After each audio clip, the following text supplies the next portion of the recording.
जय श्रीमन्नारायण दोस्तों आज की वीडियो में आप सुनेंगे बैसाख मास महात्म के दूसरे दिन की कथा। तो आइए प्रेम पूर्वक सच्ची श्रद्धा के साथ भगवान श्री कृष्ण के माधव स्वरूप का ध्यान करके आज की पावन कथा का प्रारंभ करते हैं।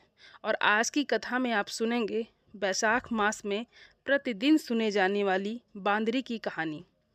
एक राजा था। वो बैसाख मास में प्रतिदिन ब्रह्म मुहूर्त में उठकर गंगा जी में स्नान करता था।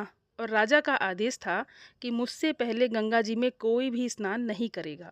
अब जब राजा गंगा जी में स्नान करने जाते तो उन्हें प्रतिदिन शांत जल के स्थान पर हिलता हुआ जल यानी कि हलचल युक्त जल दिखाई देता था। तो राजा को संदेह होता था कि निश्चय ही कोई तो है जो मुझसे पहले भी गंगा जी में स्नान कर लेता है। अब राजा ने गंगा जी के तट पर पहरेदार बिठा दिए। गंगा जी के तट पर एक वृक्ष था। उस पर एक बंदरिया रहा करती थी। वो प्रतिदिन राजा के स्नान करने से पहले ही स्नान कर लेती थी और स्नान करके वृक्ष पर चढ़कर बैठ जाती थी। अब इस प्रकार होते होते पूरा बैसाख मास व्यतीत हो गया, किंतु अंतिम दिन राजा के सिपाही ने उसे देख लिया और उस बंदरिया को पकड़कर राजा के पास ले गए और कहा कि ये बंदरिया आपसे पहले प्रतिदिन गंगा जी में स्नान करती है।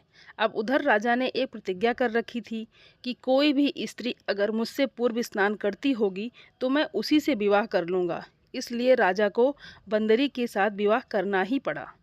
इधर बैसाख स्नान के पुण्य से बंदरी के गर्भ ठहर गया। 9 महीने पूरे होने पर बंदरी ने राजा से पूछा कि शिशु जन्म के समय मुझे क्या करना चाहिए। तब राजा ने महल में एक घंटी लगवा दी और बंदरी से कहा कि जब भी तुम्हें दर्द हो तो उसे बजा देना, मैं संपूर्ण प्रबंध कर दूंगा।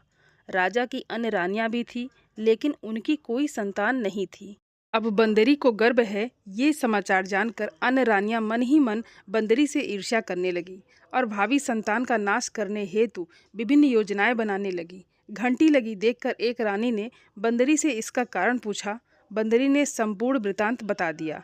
तब रानी ने बहकाया कि एक बार घंटी बजाकर तो देख लें कि राजा आते हैं या नहीं। बंदरी ने घंटी बजाई तो राजा दौड़े दौड़े महल में आए और घंटी बजाने का कारण पूछा। इस पर बंदरी ने उत्तर दिया कि मैंने तो रानियों के कहने पर यह घंटी बजाई थी। तब रानियों ने राजा से कहा कि ये तो पशु है और ना जाने कितनी बार घंटी बजाएगी। राजा से इस प्रकार कहकर उन्होंने घंटी को हटवा दिया। अब कुछ दिनों के बाद बंदरी के शिशु जन्म का समय आया तो उसने रानियों से पूछा कि मैं क्या करूं। तब रानी ने कहा कि तुम आंखों पर पट्टी बांधकर सो जाओ। बंदरी के बैसाख मास के स्नान के पुण्य प्रताप के रूप में एक सुंदर पुत्र का जन्म हुआ। शिशु के जन्म होते ही उसके रोने से पूर्व ही रानियों ने उसे एक टोकरी में रखकर दासी को दे दिया और आदेश दिया कि इसे नदी में बहाकर आओ, और उस शिशु के स्थान पर एक पत्थर रख दिया और राजा को कहलवा दिया कि बंदरी ने एक पत्थर को जन्म दिया है।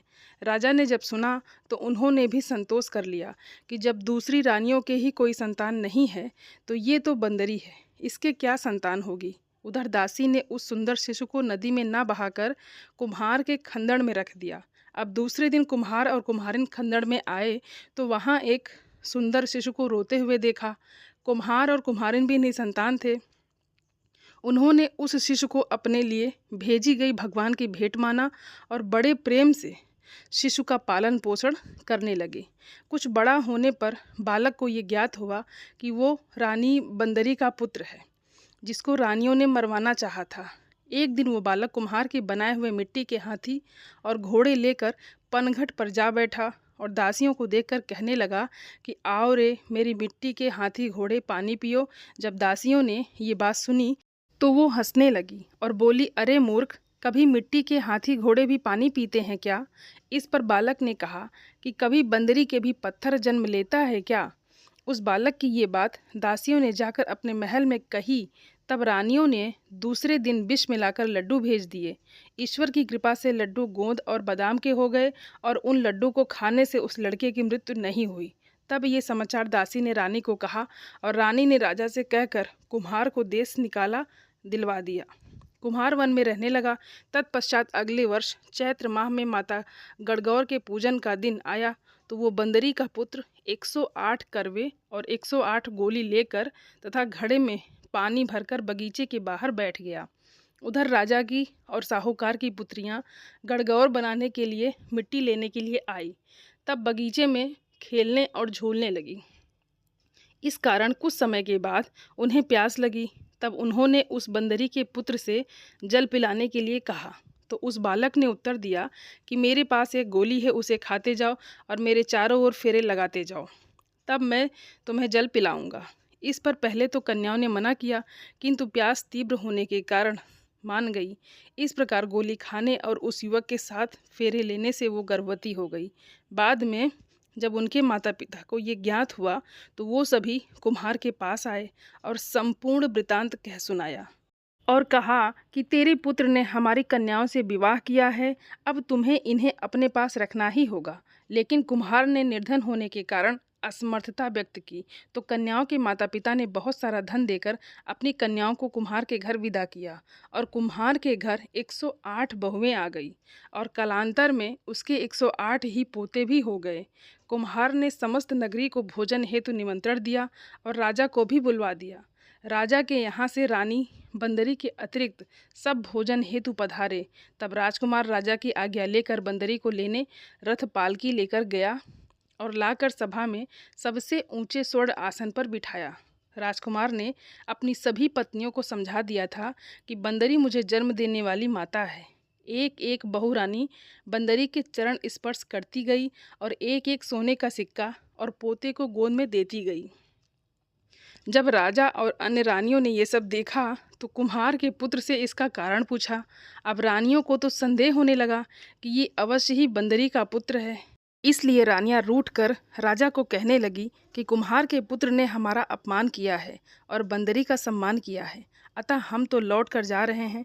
इधर राजा को पुत्र के जन्म का संपूर्ण रहस्य ज्ञात हो गया था, इसलिए उन्होंने रानियों को देश निकाला दिया और अपनी सभी पुत्र वधू एवं पोतों को साथ लेकर महल में आए और राजकुमार का राज तिलक हुआ। कुम्हार कुम्हारिन को राजकुमार ने महल में रहने के लिए निवेदन किया, किंतु वो नहीं माने। तब राजा ने उन्हें ढेर सारा धन दिया। बैसाख स्नान का इतना महत्व है तो सबको बैसाख मास का स्नान जरूर करना चाहिए। बांदरी ने बैसाख स्नान किया तो उसे राजा का राजपुत्र, बहुएं आदि सब प्राप्त हुए। हे ईश्वर, जैसे बंदरी को पुण्य मिला इसी प्रकार हमें भी पुण्य देना। कहानी कहने वाले और सब सुनने वाले और हुंकारा भरने वाले सब पर अपनी कृपा बनाए रखना। और अब आप सुनेंगे बैसाख महात्म्य अध्याय 2। तो आइए प्रेम पूर्वक और श्रद्धा के साथ सुनते हैं।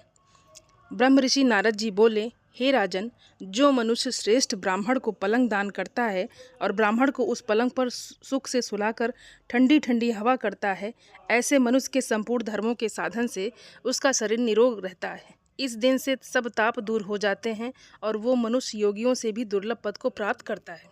जो मनुष्य बैसाख में धूप के थके हुए ब्राह्मणों को सुंदर श्रमनाशक पलंग दान करता है, वो मनुष्य, हे राजन, संसार के जन्म मरण और वृद्धावस्था के कष्ट नहीं भोगता। उस पलंग पर ब्राह्मण के शयन करने से जीवन भर के जाने अनजाने किए हुए पाप नष्ट हो जाते हैं। हे राजेंद्र, जैसे अग्नि के स्पर्श से कपूर जल जाता है, वैसे ही पलंग देने वाला मनुष्य निश्चय ही ब्रह्मपद को प्राप्त करता है। जो मनुष्य बैसाख मास में सया दान करे, वो इसी जन्म में सब सुखों को भोगता है। उसके कुल की वृद्धि होती है, कोई रोग नहीं होता, उसे बड़ी आयु अर्थात लंबी आयु की प्राप्ति होती है, निरोगता उसे प्राप्त होती है, यश और धैर्य की प्राप्ति होती है। उस धर्मात्मा के कुल में 100 पीढ़ी तक कोई अधर्मी नहीं होता है। इस मास में दान आदि करने का अपार फल होता है। बैसाख के धर्मों को इस तरह करने वाला धर्मात्मा पुरुष सब भोगों को भोग कर अपना शरीर त्यागता है। जो वेद पाठी ब्राह्मण को तकिया दान करता है, उसके सभी पाप नष्ट हो जाते हैं और अंत में ब्रह्मपद को प्राप्त होता है। बिना इसके दिए मनुष्य सुखपूर्वक सो नहीं पाता है और इसके दान करने से सबका आश्रय बनकर पृथ्वी का राज्य भोगता है। हे राजन, वो मनुष्य 7 जन्मों तक सदा सुखी, भोगी, धर्मपरायण और विजय होता है, फिर अपने 7 कुल समेत मुक्त हो जाता है। जो मनुष्य चटाई अथवा किसी प्रकार का आसन देता है जिस पर पत्रसाई विष्णु भगवान स्वयं विराजते हैं, तो इससे जल में पड़ी हुई ऊ नहीं भीगती। वैसे ही संसारी जीव संसार के बंधन को नहीं प्राप्त होता है। हे राजन, चटाई का दान देने वाला पुरुष आसन और शैया पर आरूढ़ होकर सब तरह से सुखी रहता है। जो शयन करने के लिए चटाई और कंबल दान देता है वो निश्चय ही मुक्त हो जाता है, इसमें तनिक भी संदेह नहीं है। हे राजन, जो बैसाख मास में कंबल का दान करता है वो अकाल मृत्यु से छूटकर 100 वर्षों तक जीवित रहता है। धूप से व्याकुल ब्राह्मण को जो मनुष्य पतला वस्त्र देता है उसकी पूर्ण आयु होती है और परलोक में परम गति मिलती है। हे राजन, कपूर भीतर की गर्मी को दूर करता है, इसलिए अगर कपूर का दान ब्राह्मण को दिया जाए तो मोक्ष की प्राप्ति होती है और दुखों का नाश होता है। जो मनुष्य बैसाख मास में ब्राह्मण को फूल और कुमकुम दान करता है वो सार्वभौम राजा बनता है। सब प्राणी उसकी आज्ञा में रहते हैं और पुत्र तथा पौत्रों से युक्त होकर सब प्रकार के भोगों को भोग कर अंत में मोक्ष को प्राप्त करता है। हे राजन, त्वचा और हड्डी के संताप को चंदन तत्काल दूर कर देता है, अतः जो मनुष्य चंदन का दान करता है वो तीनों पापों से दूर हो जाता है, अर्थात कायिक, वाचिक, मानसिक तीनों प्रकार के पापों से दूर होकर मोक्ष को प्राप्त करता है। जो मनुष्य जल में भीगी हुई खस, चंपा या कुशा दान करता है, हे राजन, वो प्राणी सब प्रकार के सुख भोगता है। सब देवता उसकी सहायता करते हैं, उसके सब पाप और दुख दूर हो जाते हैं और अंत में मोक्ष को प्राप्त करता है। जो मनुष्य बैसाख मास में गोरोचन और कस्तूरी दान करता है वो तीनों तापों से छूटकर मोक्ष पद को प्राप्त करता है। जो मनुष्य मेष की संक्रांति में तांबुल और कपूर दान करता है वो पृथ्वी में सारे सुख भोग कर निर्वाण पद को प्राप्त करता है। जो मनुष्य सेवती और जूही दान करता है वो सार्वभौम राजा होकर अंत में मोक्ष को प्राप्त करता है। जो बैसाख मास में केतकी और मल्लिका का दान करता है वो माधव भगवान की आज्ञा से मोक्ष पद को प्राप्त करता है। जो मनुष्य ब्राह्मण को सुपारी और अन्य सुगंधित द्रव्यों का दान देता है, और हे राजन, जो नारियल दान करता है उसके पुण्य के फल चित्त लगाकर सुनो, ऐसा मनुष्य 7 जन्मों तक ब्राह्मणों के घर जन्म लेता है और धनवान तथा वेद पाठी होता है। फिर वो 7 कुल समेत विष्णु लोक को जाता है। हे राजन, जो प्राणी विश्राम मंडप बनाकर ब्राह्मण को दान करता है उसके पुण्य के फल कहने को मेरी सामर्थ्य नहीं है। जो मनुष्य छाया मंडप बनवाकर भीतर बालू बिछाकर उसमें प्याऊ लगवा देता है ऐसा मनुष्य स्वर्गलोक का स्वामी होता है। जो मनुष्य मार्ग में बाग, तड़ांग, कुआं, झोपड़ी बनवाता है वो बड़ा धर्मात्मा है, उसको पुत्रों से और क्या चाहिए। जो मनुष्य कुआं, तालाब, मंडप और प्याऊ लगवाता है तथा सधर्म का कार्य करता है वही उसका पुत्र है। हे राजन, संतान 7 प्रकार की होती है, इन 7 में से जो एक भी नहीं करता वो मनुष्य स्वर्ग को नहीं जाता। उत्तम शास्त्रों का सुनना, तीर्थ यात्रा, सत्संग, जलदान, अन्नदान, पीपल का पेड़ लगाना और पुत्र होना, ये 7 प्रकार की संतान देवताओं ने कही है। अन्य सैकड़ों धर्म करने पर मनुष्य को संतान नहीं मिलती, इसलिए संतान की इच्छा करने वालों को इनमें से एक कर्म अवश्य करना चाहिए। हे राजन, पशु, पक्षी, मृग और वृक्षों को भी स्वर्ग सुख नहीं मिलता, फिर मनुष्यों का तो क्या ही कहना। जो मनुष्य सुपारी, नागवल्ली, कपूर और अगर पान दान करता है ऐसा मनुष्य निश्चय ही शारीरिक पापों से मुक्त हो जाता है तथा यश, धैर्य और लक्ष्मी प्राप्त करता है। रोगी रोग से छूट जाता है और निरोगी मोक्ष को पाता है। जो बैसाख मास में ताप नाशक छाछ का दान करता है वो विद्यावान और धनवान होता है, इसमें तनिक भी संदेह नहीं है, क्योंकि गर्मी की ऋतु में तक्र के समान कोई दान नहीं। इसलिए मार्ग के कारण थके हुए ब्राह्मण को छाछ का दान करें। जो मनुष्य नींबू का रस और नमक डालकर अरुचि नाशक छाछ का दान करता है वो मोक्ष पद को प्राप्त करता है। जो गर्मी से व्याकुल ब्राह्मण को दही की लस्सी पिलाता है अर्थात मट्ठा पिलाता है, हे राजन, उसके पुण्य का फल कहने की मुझ में कोई सामर्थ्य नहीं है। जो बैसाख के महीने में अच्छे चावल का दान करता है उसकी आयु बहुत बड़ी होती है और ऐसा मनुष्य सभी यज्ञों के फल प्राप्त कर लेता है। हे राजन, जो मनुष्य तेज रूप गौ घी का दान देता है वो अश्वमेघ यज्ञ का फल प्राप्त करके भगवान विष्णु के मंदिर में आनंद पाता है। जो मनुष्य मेष की संक्रांति में ककड़ी और गुड़ का दान करता है वो सब पापों से छूटकर श्वेत दीप को जाता है। जो मनुष्य दिन के ताप की शांति के लिए ईख का दान करता है अर्थात गन्ने का दान करता है उसका अनंत पुण्य फल प्राप्त होता है। जो मनुष्य सायंकाल में श्रम की शांति के लिए पान का दान करता है, वो सब पापों से छूटकर विष्णु भगवान की संयोजिता को प्राप्त करता है। और जो मनुष्य सायंकाल के समय ब्राह्मण को फल और पान का दान करता है, उसके पितरों को निश्चय ही सुधापान मिलता है, अर्थात अमृत का पान उसके पितरों को प्राप्त होता है। जो बैसाख महीने में पके हुए आम के फल का और पान का दान करता है, उसके सब पाप निश्चय ही दूर हो जाते हैं। हे राजन, बैसाख मास की अमावस्या को पेय से भरे हुए घड़े का दान करने से, अर्थात जल से या फिर शरबत से भरे हुए घड़े का दान करने से 100 गया श्राद्ध का फल प्राप्त होता है। इसमें तनिक भी संदेह नहीं है। बैसाख मास की अमावस्या को कस्तूरी, कपूर, मल्लिका, खस आदि वस्तुओं से युक्त जल कुंभ का दान जो पित्तेश्वर के लिए करता है, उसको 96 श्राद्ध का अर्थात 96 श्राद्ध करने का पुण्य निसंदेह प्राप्त होता है। नारद जी बोले, हे राजन, जैसे रसों में दूध, दूध से दही और दही से घृत उत्तम है, ऐसे ही मासों में कार्तिक मास, कार्तिक से माघ मास तथा माघ मास से बैसाख मास अधिक उत्तम है। इसमें धर्म करना, अर्थात इन मासों में धर्म करना बरगद की बाराही की तरह बढ़ता है। हे राजन, मेष की संक्रांति में मधुसूदन भगवान का ध्यान करें तथा प्रातः काल स्नान करके विष्णु भगवान का पूजन करें और इस प्रकार से मधुसूदन भगवान की प्रार्थना करें। हे मधुसूदन, हे देवाधिदेव, मैं बैसाख मेष की संक्रांति भर प्रातः काल स्नान करने की कामना करता हूँ। आप इसे निर्विघ्न पूर्ण कीजिए। फिर अर्घ्य देते हुए कहें, हे मधुसूदन, आपको अर्घ्य देता हूँ, इसे भली भांति ग्रहण कीजिए। गंगा आदि नदी, तीर्थ, सब जलाशय मेरे दिए हुए अर्घ्य को प्रसन्नता से ग्रहण करो और मुझ पर प्रसन्न होकर यथोचित फल दीजिए।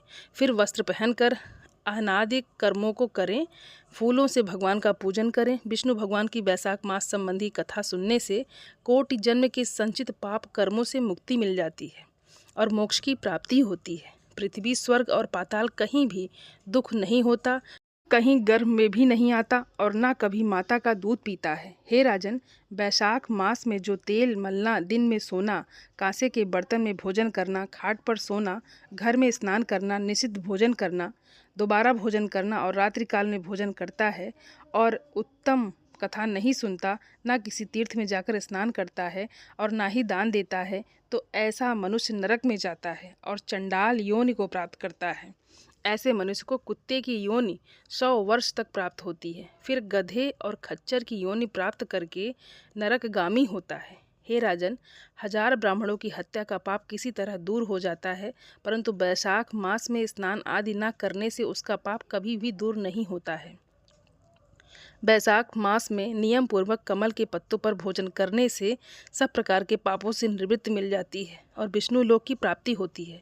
बैसाख मास में दोपहर के समय मार्ग चलकर अपने घर पर आए हुए या थके हुए ब्राह्मणों को सुंदर आसन देकर जो मनुष्य उनके चरणों को दबाता है और चरणोतक को अपने मस्तक पर छिड़कता है, उसके सब बंधन कट जाते हैं। उसे गंगा आदि संपूर्ण तीर्थों में स्नान करने के बराबर पुण्य फल निश्चय ही प्राप्त होता है। हे राजन, बैसाख मास में अन्नदान और जलदान न करने से पाप और दुख कभी दूर नहीं होते हैं। प्रातःकाल सूर्योदय होने पर सागर से मिलने वाली सप्त गंगा अर्थात जानवी, वृद्ध गंगा, कालिंदी, सरस्वती, कावेरी, नर्मदा और वेड़ी, ये 7 गंगाएं कहीं गई हैं, अर्थात गंगा के समतुल्य ही मानी गई हैं। तो इन नदियों में स्नान करके विष्णु भगवान में मन लगाने से 7 जन्मों के संचित पाप कर्म शीघ्र ही नष्ट हो जाते हैं। बैसाख के महीने में बावड़ी में स्नान करने या घर से अलग अप्राकृत गौ के चरण के रखने की जगह के समान जल भरा हो, जहाँ पर उसमें भी स्नान करने से, हे राजन, बड़े बड़े पाप दूर हो जाते हैं।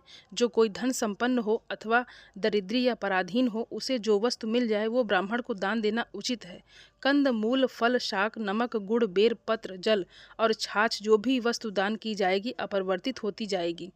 दान न करने से दरिद्रता आती है और दरिद्री होने से पाप किया जाता है और पाप करने से नरक मिलता है। इसलिए सुख की इच्छा रखने वाले मनुष्यों को अवश्य ही दान करना चाहिए।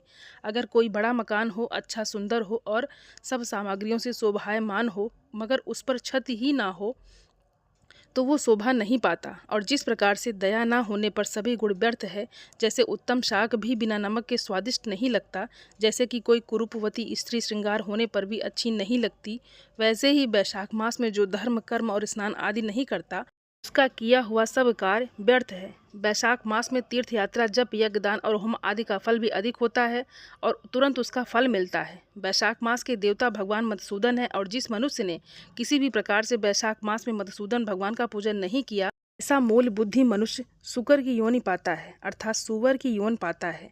जो तुलसी दल से वैशाख मास में मधुसूदन भगवान की पूजा करता है, वो सार्वभौम राजा होकर कोटि जन्मों तक अनेकों सुख भोगता है और फिर अपने करोड़ों कुलों को लेकर भगवान विष्णु की सायुज्य मुक्ति को प्राप्त करता है। नारद जी कहते हैं, हे राजन, ये शरीर अपने अधीन है, जल भी अपने अधीन ही है, साथ ही अपनी जीवा भी अपने बश में है। अतः इस स्वाधीन शरीर से स्वाधीन जल में स्नान करके स्वाधीन जीवा से हर इन 2 अक्षरों का उच्चारण करना चाहिए और अनेक प्रकार के भक्ति मार्ग से तथा भांति भांति के व्रतों द्वारा विष्णु भगवान की सेवा तथा उनके सगुण या निर्गुण स्वरूप का अन्य चित्त से ध्यान करना चाहिए। और दोस्तों, ये कथा यहीं पर समाप्त होती है और फिर कल मिलते हैं वैशाख मास महात्म्य के 3रे अध्याय में।